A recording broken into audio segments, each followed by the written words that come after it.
মানে মহালয়ার দিন থেকে একটা প্যান্ডেল হপিং শুরু হয়ে যায়, কোনো কোনো জায়গায় পুজোর উদ্বোধন শুরু হয়ে যায়, সেটা কি শাস্ত্রসম্মত? খারাপ কি? আমার মনে হচ্ছে যে আমার একটা আসন্ন উৎসব আসছে, সে আমার বাড়িতেও হতে পারে, কোনো কারোর বিয়ে, অন্নপ্রাশন, পৈতে, যা কিছু হোক না কেন। যেটা বললেন যে ধরুন বোধন, মানে মাকে ডেকে আনা হচ্ছে, মাকে আমন্ত্রণ জানানো হচ্ছে, অকাল বোধনের জন্য মাকে মানে অকালে ডেকে আনা হচ্ছে।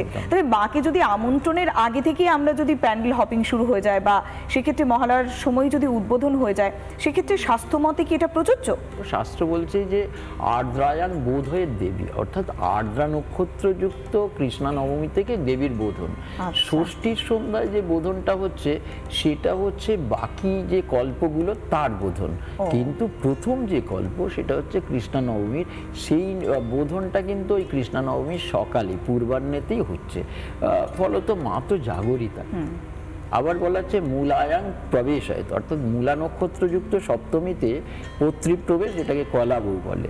তারপরে বলছে পূর্বোত্তরাভ্যাম সম্পূজ্য, পূর্বাষাঢ়া এবং উত্তরাষাঢ়া মহাষ্টমী এবং মহানবমীর পুজো করতে হবে।